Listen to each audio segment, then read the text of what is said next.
अब स्टीम ले ही रहे हो तो एक नया नुस्खा भी आज सिखा देता हूँ आप लोग को, ठीक है? आइए।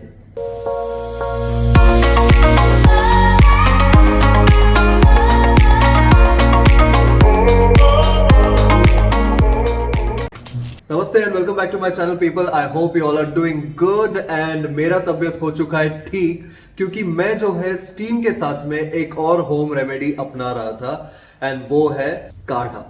मैंने बनाया था एक काढ़ा जो मैं स्टीम भी लेता था और दिन में उस काढ़े को एक बार पीता भी था।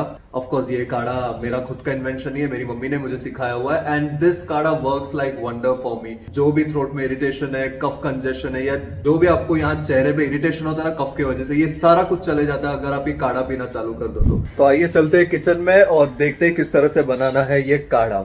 ऑलराइट, तो काढ़ा बनाने के लिए हमें चाहिए आधा कांदा और कुछ धुले हुए अदरक, इसको धोना ज़रूर, और काली मिरी, कुछ तुलसी के पत्ते और गुड़। और ये अगर आपके पास होगा ये पत्थर वाला ग्राइंडर तो बहुत अच्छी बात है, क्योंकि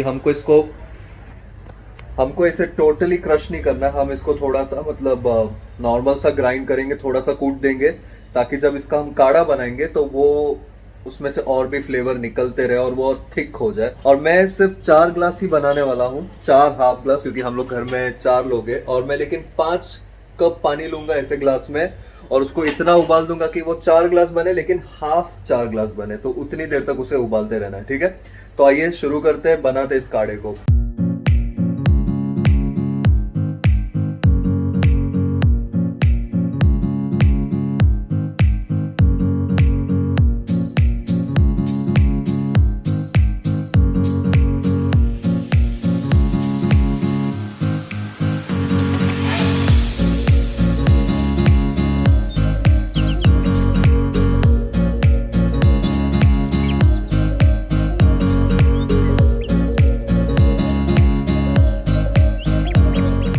अब हमारा ये सारा मिक्सचर जो है रेडी हो चुका है। अब इसको हम रख देंगे गैस पे और इसको हमको धीमे आंच पर रखना है, एकदम हाई फ्लेम पर नहीं रखना है, नहीं तो फिर वो जल जाएगा पूरा कंटेंट उसके अंदर का, ठीक है? तो इसको एकदम स्लो फ्लेम में हम पकाएंगे और तब तक ध्यान देंगे जब तक कि उसका पूरा क्वांटिटी जो है कम ना हो जाए। और 4 ग्लास बस, वो आपको फील होने लगे कि कंसिस्टेंसी उसका वो कम हो गया और वो थिक होते जा रहा है। वो कंसिस्टेंसी जब आपको फील होने लगे तब उसको गैस से उतार देना और इसे गरम गरम ही कंज्यूम कर लेना। ऑलराइट,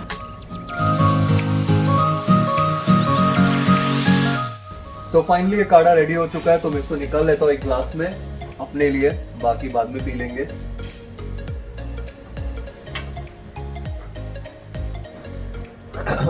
तो मेरा ये काढ़ा बना है एकदम स्ट्रॉन्ग, स्पाइसी एंड हॉट। इस काढ़े को अगर आप लोगों को बनाना है तो प्लीज इस वीडियो को सही से फॉलो कीजिए एंड काढ़ा बना लीजिए अपने लिए। एंड आई एम श्योर कि अगर आप लोग को कोई थ्रोट में इन्फेक्शन है या कफ कंजेशन है या इरिटेशन है नोज में, आईज में या ईयर्स में, ये सब क्लियर हो जाएगा। पहला सिप लोगे तब भी आपको पता चल जाएगा कि एक बहुत अच्छा सुकून और राहत मिलता है थ्रोट में। And we all know that Indian home remedies are the best remedies when compared with allopathy. With that said, I hope you all like the video and if you all really did, please press that like button और comment section में अपने reviews and comments please छोड़ देना and दबा दो यार इस icon को दबाइए और सब्सक्राइब कीजिए because सब्सक्रिप्शन फ्री है। Alright, so until next time, stay fit, love you all, bye bye।